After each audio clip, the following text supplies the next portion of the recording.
चाणक्य और चंद्रगुप्त की 30वां एपिसोड। मगध के कारागृह में जब शक्तार ने सुना कि शंभुनाथ ने उन्हें निर्दोष प्रमाणित करने के लिए सबूत ढूंढ लिया है तो उनकी खुशी का ठिकाना न रहा। शंभुनाथ को धन्यवाद देते हुए वे बोले, मुझे विश्वास था कि आप मुझे जल्दी ही इस बंदीगृह से मुक्त करवा देंगे।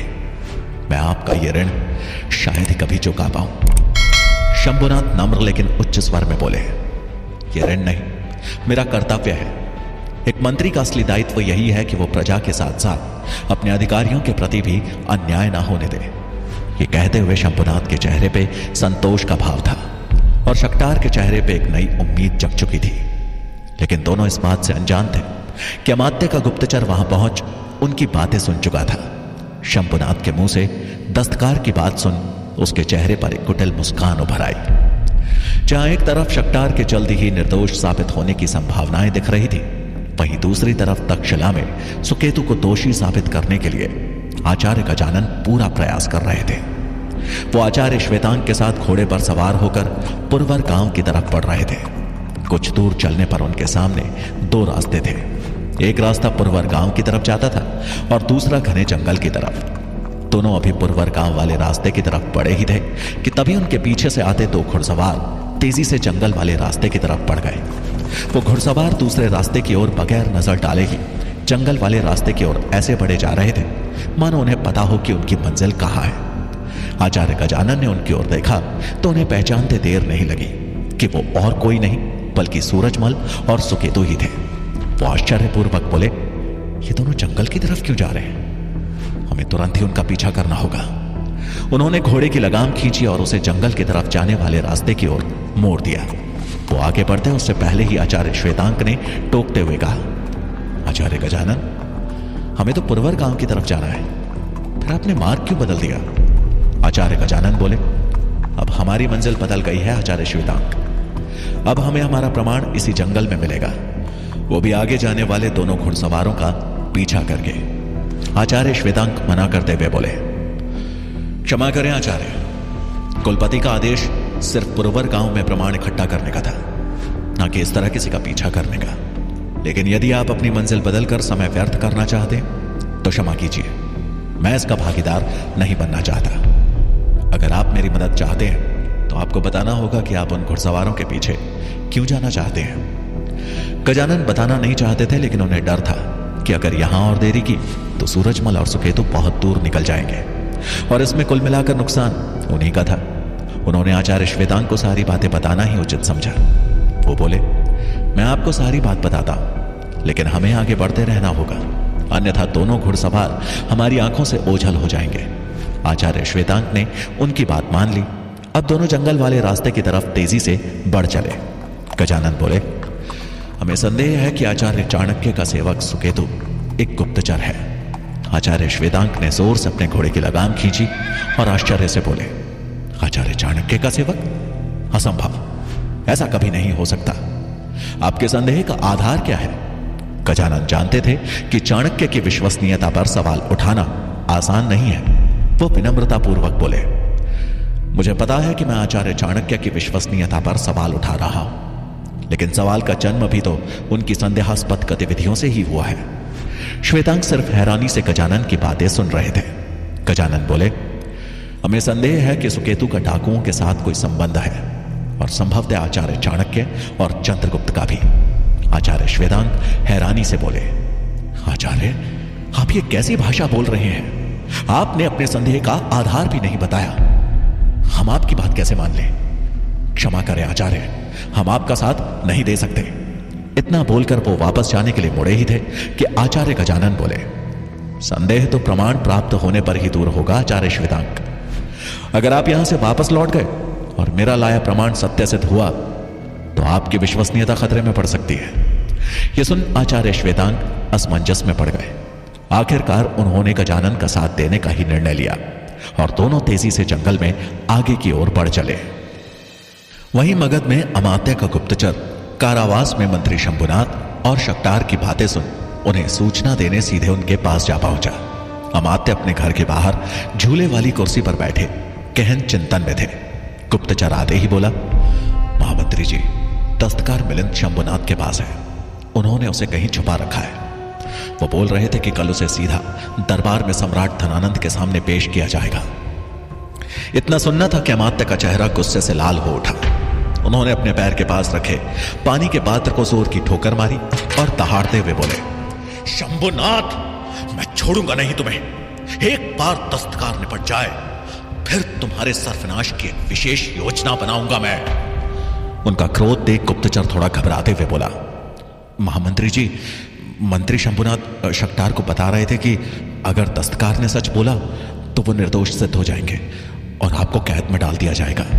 अमात्य गुस्से में उबलते हुए बोले, शंभुनाथ का भी समय आ गया है कि उसे शक्तार के पास भेजा जाए। दोनों की सही जगह काल कोठरी में ही है। यह सुन गुप्तचर बोला, हमारे लिए क्या आदेश है महामंत्री जी? अमात्य बोले, बाज की तरह नजर रखो शंभुनाथ पर, और वो दस्तकार किसी भी हाल में कल दरबार में नहीं पहुंचना चाहिए। मुझे वो दस्तकार किसी भी स्थिति में मृत चाहिए। गुप्तचर सर झुकाकर बोला, जी महामंत्री जी, ऐसा ही होगा। ये बोल वो वहां से निकल गया।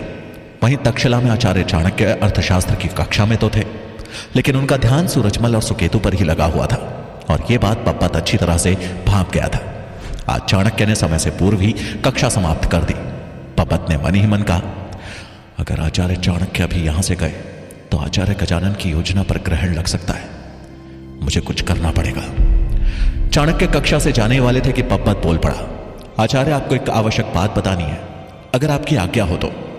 चाणक्य जल्दी से वहां से जाना चाहते थे, लेकिन पप्पत की बात को टालना उन्हें सही नहीं लगा।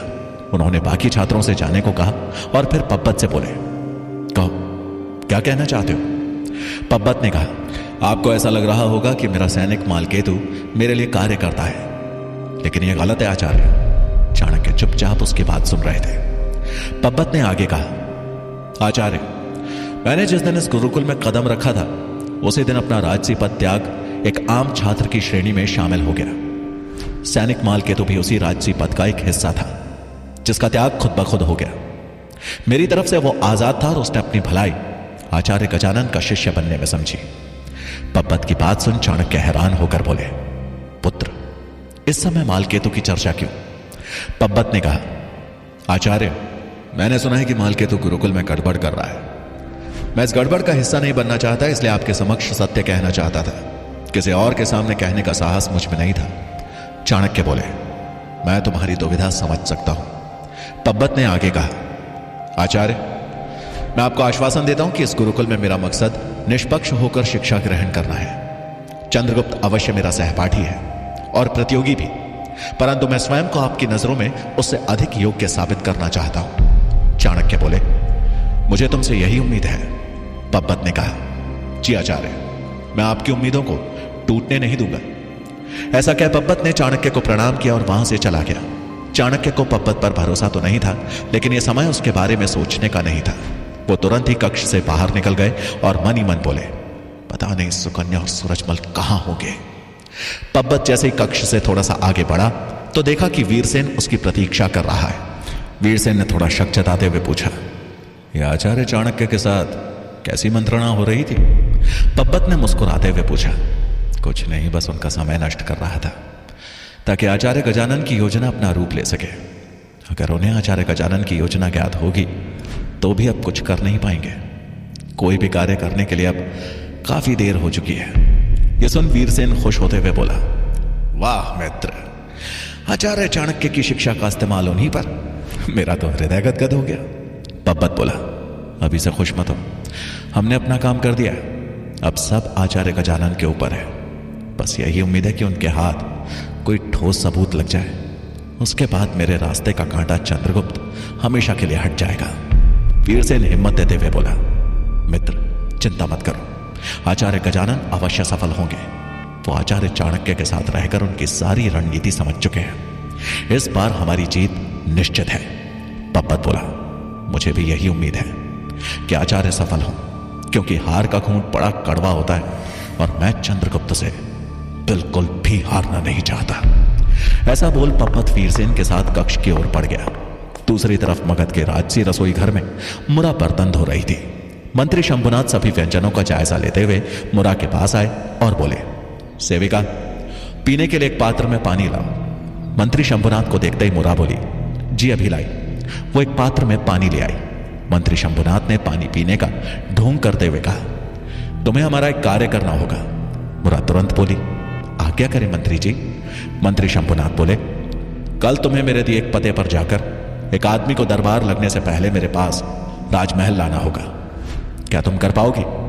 मुरा बोली, अवश्य करूंगी, आप उनका पता दें। मंत्री शंभुनाथ ने एक नजर इधर उधर डाली। जैसे ही उन्हें लगा कि उन्हें कोई भी नहीं देख रहा है तो उन्होंने उस पानी के पात्र में एक आम्र पत्र रख दिया और पात्र मुरा को देते हुए बोले, कल ठीक दरबार लगने से पहले। यहां जीवन और मृत्यु का प्रश्न है। मुरा बोली, आपने मुझ पर विश्वास किया है, हम पूरी कोशिश करेंगे। ये बोलकर वो वापस बर्तन धोने में व्यस्त हो गई।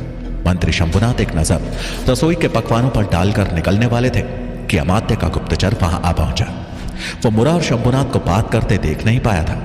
मंत्री शंभुनाथ कुछ देर तक रसोई का चक्कर काटने के बाद वहां से निकल गए। इधर सूरजमल और सुकन्या जंगल में डाकुओं की गुफा के पास आकर रुके। चाणक्य का अनुमान सही था, वहां कोई भी डाकू नहीं था। उनका ठिकाना जलकर राख हो चुका था। सूरजमल वहां कुछ ढूंढने का नाटक कर रहा था, लेकिन उस जगह को देखने के बाद सुकन्या को लगा शायद वहां उसे डाकुओं का कुछ प्रमाण मिले, इसलिए वो राख के ढेर में से प्रमाण ढूंढने की कोशिश करने लगी। सुकन्या बोली, आचार्य, यहां डाकुओं का तो कोई अता पता भी नहीं है, उनका सारा माल भी जल चुका है, हमें तो यहां कुछ भी प्रमाण नहीं मिले, आपको कुछ मिला? सूरजमल बोला, हम यहां डाकुओं का प्रमाण ढूंढने नहीं आए हैं, बल्कि कुछ ढूंढने का दिखावा कर रहे हैं ताकि आचार्य गजानन के लिए यह एक संकेत हो। सुकन्या बोली, हां मुझे पता है कि यह आचार्य चाणक्य की योजना का एक हिस्सा है, लेकिन अगर हम यहां आए हैं तो मेरे माता पिता के उन हत्यारों के बारे में कुछ प्रमाण ढूंढना गलत तो नहीं? संभवतः उनके नए ठिकाने का कुछ प्रमाण मिले।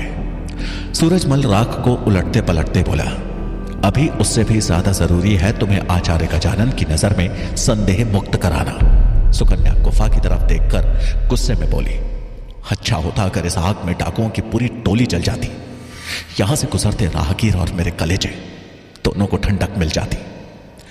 सूरजमल का कुछ भी बोलना इस समय सुकन्या के मन में सुलग रही चिंगारी को भड़काना होता। वो चुप रहा। इधर अपने घोड़ों से उतरकर दूर खड़े आचार्य श्वेतांक और गजानन की नजरें उन दोनों पर ही थी। गजानन बोले, मुझे समझ में नहीं आ रहा कि ये दोनों राख के इस ढेर में ढूंढ क्या रहे हैं। डाकुओं के इस ठिकाने में इन्हें क्या मिल सकता है? आचार्य श्वेतांक भी हैरान होकर बोले, मुझे भी समझ में नहीं आ रहा कि ये डाकुओं के ठिकाने पर कर क्या रहे हैं, वो वहां क्या ढूंढ रहे होंगे। गजानन को आचार्य श्वेतांक के मन में उपज रहे संदेह को और प्रबल करने का यही समय उपयुक्त लगा और वो बोले, आप स्वयं देख रहे हैं ना आचार्य, अब तो आपको मेरी बातों पर विश्वास हो रहा होगा। आपको ज्ञात नहीं, परंतु मेरे एक शिष्य ने आचार्य चाणक्य और चंद्रगुप्त को भी 2 रात्रि पहले यहां देखा था, और आज तो सूरजमल और सुकेतु को हम अपनी आंखों से देख ही रहे हैं। मुझे लगता है यह पर्याप्त प्रमाण है मेरे संदेह को आधार प्रदान करने के लिए।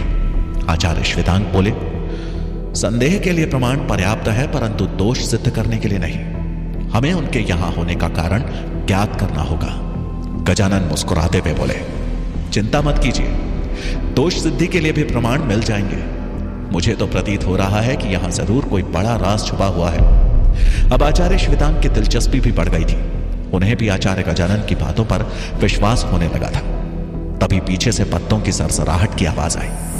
आवाज सुन दोनों जैसे ही पीछे मुड़े तो देखा कि उनसे कुछ दूर मुंह पर काला कपड़ा बांधे एक आदमी दोनों पर बाण ताने खड़ा था। यह देखते ही दोनों का चेहरा पीला पड़ गया। इससे पहले कि उन दोनों को कुछ समझ आता, उस आदमी ने आचार्य श्वेतांक पर अपना निशाना साध बाण छोड़ दिया। आचार्य श्वेतांक एक ओर कूदे और बाण उनके अंग वस्त्र को छूता हुआ अपना निशाना चूक गया। आचार्य श्वेतांक ने तुरंत ही एक पेड़ की आड़ ली और चिल्लाए, आचार्य, पेड़ के पीछे छिप जाइए। और इससे पहले कि वो आदमी गजानन को अपना निशाना बनाता, वो एक पेड़ के पीछे छिप गए। अब दोनों पेड़ के पीछे छिपे थे, लेकिन उस आदमी ने बाण बरसाना जारी रखा। उस आदमी को गजानन और श्वेतांक के शरीर का कोई भी भाग हल्का सा भी दिखता तो वो उसी हिस्से को अपना निशाना बना बाण छोड़ता। इधर पेड़ के पीछे श्वेतांक और गजानन सांस थामे खड़े थे।